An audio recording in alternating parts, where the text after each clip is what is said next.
So the Browns know that people will take what people are writing and saying and create a narrative. It's human nature. So why would they give you ammunition? Because if they came out and just said Shedeur Sanders is the quarterback, the narrative would be that the Browns only hired Jim Schwartz because he was only willing to play. He was the only coach that was willing to play Shedeur Sanders. And that everybody moved on Kevin Stefanski without an option or a plan or a backup plan. And this is where we're at now. Listen, man, I'm just saying. We're going to get to some things here. Let's get to some things. Coming up next, I'm going to tell you why the most important role, in my opinion, is actually the offensive coordinator, to be truthful.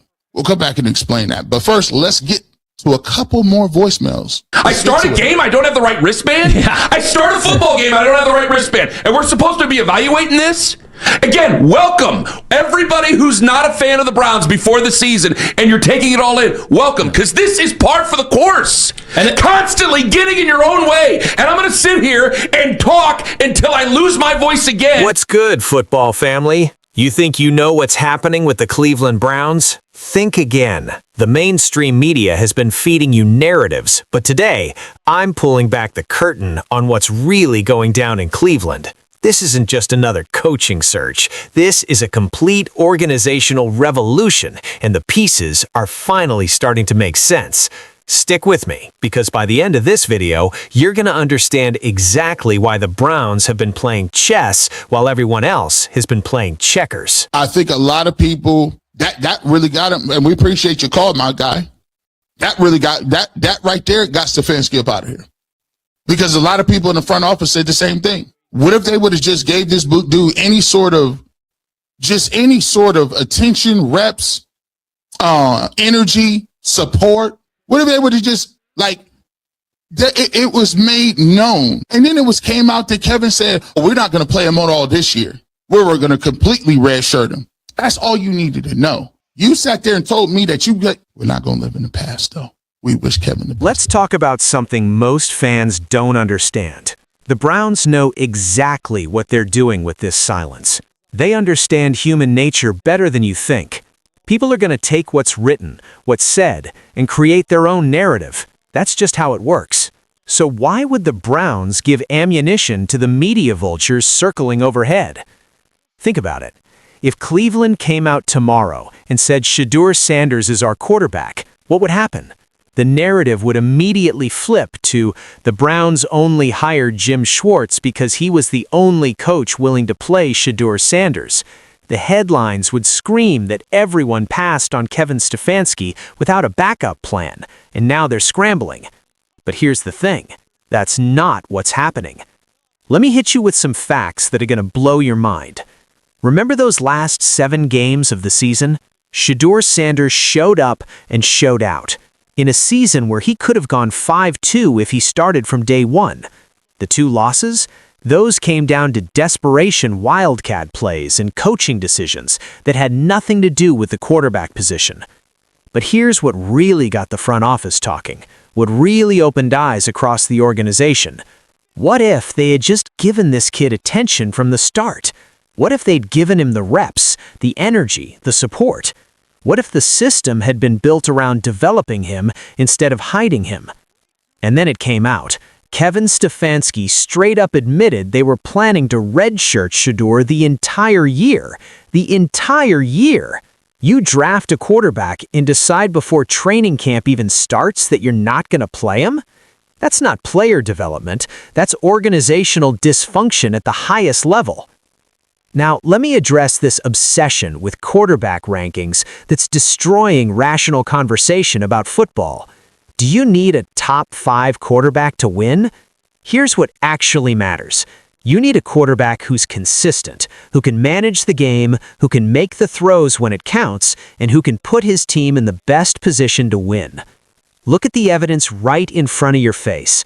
Joe Burrow is a top 5 quarterback, right? Guess what? Shedeur Sanders and the Browns beat him at home with all of Cincinnati's healthy offensive weapons on the field. So what does that top 5 ranking mean? Absolutely nothing. Lamar Jackson is top 5. Didn't make the playoffs. Justin Herbert gets hyped every year, gets smoked in the playoffs.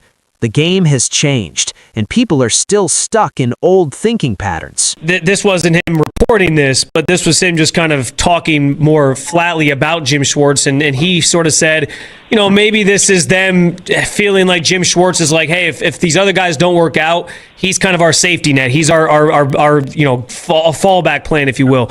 Do you view Jim Schwartz's candidacy as in that same way where it's like, if these other guys maybe aren't it or we don't think they're ready, he's the guy for us? Well, that could be it, but I also think that they feel that Jim is a very strong candidate in his own right, despite everything else that's going on. So I don't think it's just, if we can't get one of these guys, we'll hire Jim. I don't think it's like that at all. I think they really see the merits of Jim Schwartz in and of himself and know what he can bring to the table, both from a defensive standpoint and a leadership. Here's where it gets interesting, where the Browns' strategy becomes crystal clear. Jim Schwartz isn't just another defensive coordinator getting promoted. This is a calculated move by an organization that finally understands what it takes to build a winner. Schwartz already knows the players. He has head coaching experience. He wants this opportunity. He has established relationships with the GM and ownership. But here's the genius part that everyone's missing. By bringing in Schwartz as head coach, the Browns can now go out and find a young offensive coordinator who's a genuine quarterback whisperer. Think about what that means. You get an experienced head coach who can hold people accountable, manage the locker room, and handle the media pressure. Then you pair him with a young, innovative offensive mind who can relate to young players, who understands how this generation communicates, who can see eye to eye with a quarterback like Shedeur Sanders and translate complex concepts in a way that resonates. Let me tell you what the real problem was with Kevin Stefanski, and this is going to upset some people, but it needs to be said. His rigid nature, his inflexible approach to game planning, it was suffocating this offense.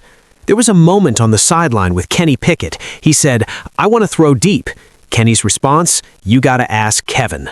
Wait, what? You have to ask the head coach for permission to throw the ball downfield? That's not a system, that's a straitjacket. If you actually watch the film, if you pay attention to the patterns, it becomes obvious. Kevin Stefanski was terrified of interceptions. His entire offensive philosophy was built on dink and dunk route combinations, checking the ball down, playing scared.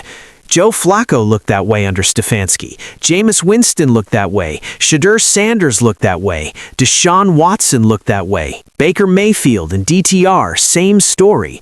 The common denominator wasn't the quarterbacks, it was the system. Here's what most people don't understand about developing a young quarterback in today's NFL. You can't just be a coach. You have to be all of these things: a motivator, a supporter, a teacher, a communicator, a confidant, a friend, and an advocate. The game of football, especially from the quarterback position, is about knowing that your organization has your back. When a play is called, the quarterback needs to feel comfortable with it. They need to understand the X's and O's, sure, but more importantly, they need to intimately understand that you're calling that play because you believe they can execute it. Cleveland hasn't had that. For years, the organization hasn't been fully behind anybody at the quarterback position. That's why these conversations about what if we had Josh Allen are absolutely insane. Stop talking about somebody else's wife. If I had his wife, that's crazy work. Why don't you concentrate on your wife? Why don't you put in the work with what you have? You want your situation to look like theirs. Did you take her shopping? Do you go to the gym together? Are you having real conversations about life, about goals, about growth? You want the relationship they got, but you're not willing to put in the work they put in. Josh Allen had 2-3 years of mediocre stats. Peyton Manning didn't look good early. Brady's first games weren't impressive. But you know what those organizations did? They said, "We believe in this guy. We're going to put time, energy, and effort into developing him." And we're talking about 7 games here, 7 weeks. You can't formulate legitimate decisions about a quarterback in 7 weeks.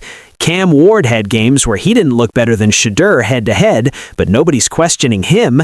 The double standards are wild. They've seen what he's done in Miami, so they like those things about him. I haven't even heard yet that he's getting a second interview, and I've been working very, very hard on the whole second interview piece right now. I don't think he's getting that, and or at least not at the moment. And I believe he's interviewing for the Raiders job. And so we'll have to see how this starts to go. But right now, I don't know if he will be back here for a second interview or not. Again, they're just getting into that at the beginning of this week. Let me get real with you for a second.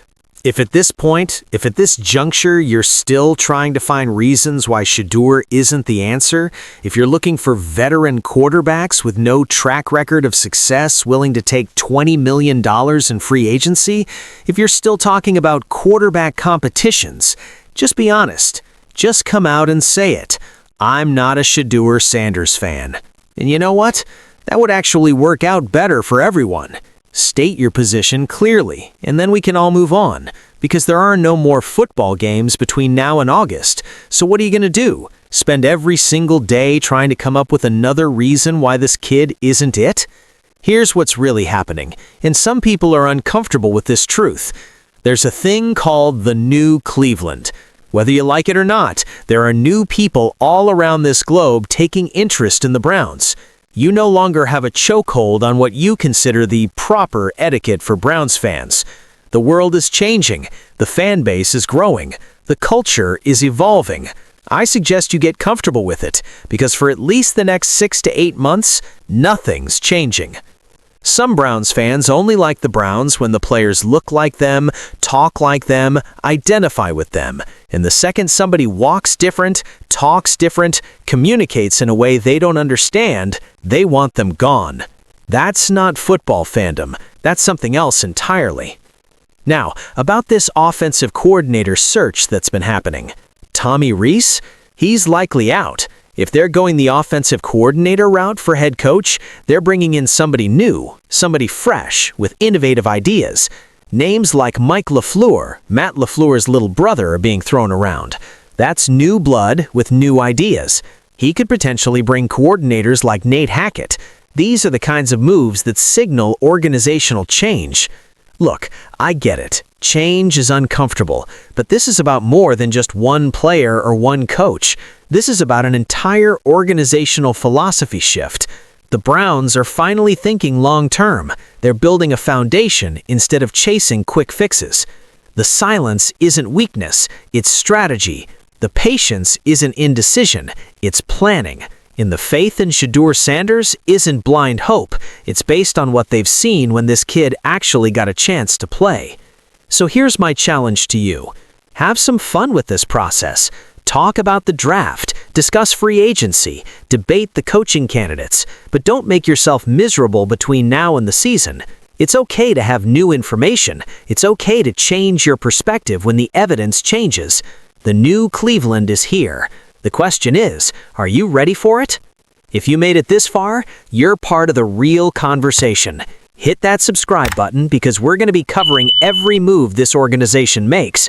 Drop a comment and let me know. Are you Team Shedeur or are you still skeptical? Let's talk about it. This is more than football. This is about building something special in Cleveland, and I'm here for every second of it. Go Browns!